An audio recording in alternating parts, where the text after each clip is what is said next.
नमस्कार, इन खबर में आपका स्वागत है। बिहार में रेलवे परीक्षा में धांधलेबाजी और पैटर्न में बदलाव को लेकर के भारी बवाल हो रहा है। पहले आरा और पटना में रेल पटरियों पे अभ्यर्थियों ने धरना प्रदर्शन किया। उसके बाद बिहार शरीफ नालंदा जिले में ट्रेनों को रोक दिया था। सुबह से हंगामा चल रहा था। देखिए कि पहले बिहार शरीफ में क्या हुआ है और फिर पटना में क्या हुआ।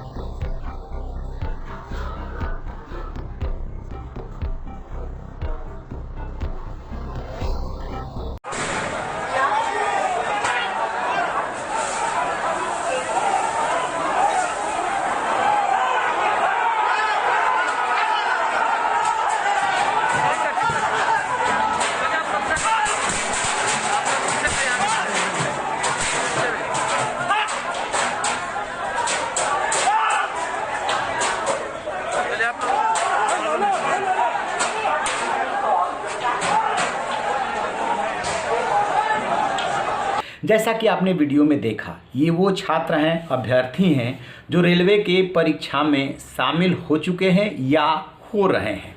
दरअसल दो परीक्षाएं थी। एक थी आरआरबी यानी railway recruitment board NTPC non technical popular category, उसकी परीक्षा, और दूसरी है ग्रुप डी वाली।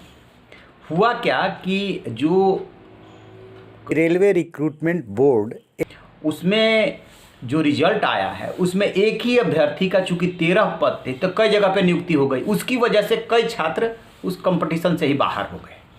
सवाल ये है कि जब आपने 13 पदों के लिए भर्ती निकाली हुई है तो क्यों नहीं ऐसी कोई तार्किक सिस्टम होना चाहिए कि एक कैंडिडेट कई जगह पे जगह न रोके। एक तो ये इनका विरोध है। दूसरा ये है कि 2019 की वैकेंसी और कोरोना काल की वजह से आपने 20-21 में एग्ज़ाम नहीं लिया। फिर जो है जब छात्रों ने धरना प्रदर्शन किया तब आपने कहा कि नहीं, हम परीक्षा बस शुरू करने ही जा रहे हैं। परीक्षा आपने शुरू किया। इसी बीच सोमवार को इन्होंने एक नोटिफिकेशन निकाल दिया कि ग्रुप डी की परीक्षा अब 2 चरणों में होगी। अब ये जो अभ्यर्थी हैं ये इसलिए आग बबूला हो गए कि हम जो तैयारी कर रहे हैं उससे अलग एकदम आपने पैटर्न बीच में कहीं क्यों बदला। कोई भी पैटर्न जब बदला जाता है तो जब वैकेंसी निकाली जाती है उस समय किया जाता है। जब अभ्यर्थी तैयारी कर रहे हैं इसी बीच में आपने 2 परीक्षा का पैटर्न कर दिया तो इसको लेकर के भारी बवाल हो गया। अब नतीजा ये हुआ कि बिहार शरीफ रेलवे स्टेशन पर जब ट्रेन रोकी गई, पुलिस प्रशासन के लोग वहाँ पर पहुँचे और उन्होंने रेलवे ट्रैक पे ही पोल वगैरह रख दिया था। तो श्रमजीवी एक्सप्रेस जो दिल्ली की तरफ आ रही थी वो कई घंटे लेट हो गई, आउटर पे रुकना पड़ा। इसी तरीके से जब कल पटना आरा में बवाल हो रहा था तो ट्रेनों को डाइवर्ट करना पड़ा था।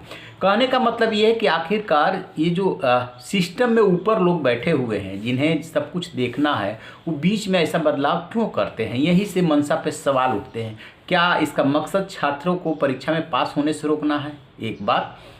दूसरी बात कि जिन 15 जून के दूसरी वाली कैटेगरी में आपने रिजल्ट डिक्लेयर किया है उसमें धांधलेबाजी के आरोप लग रहे हैं। तो इन जो भी शिकायतें हैं उसका निवारण होना चाहिए।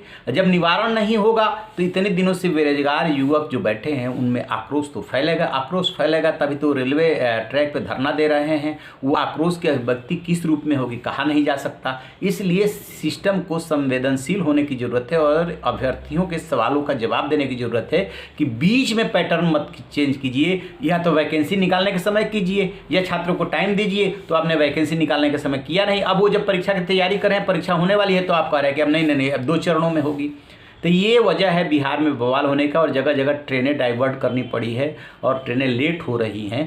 तो जैसे ही इसको लेकर के अपडेट मिलेगा हम आपसे साझा करेंगे। रहिए ना बेखबर, देखते रहिए इन खबर। Thank you. इन खबर चैनल को सब्सक्राइब करें।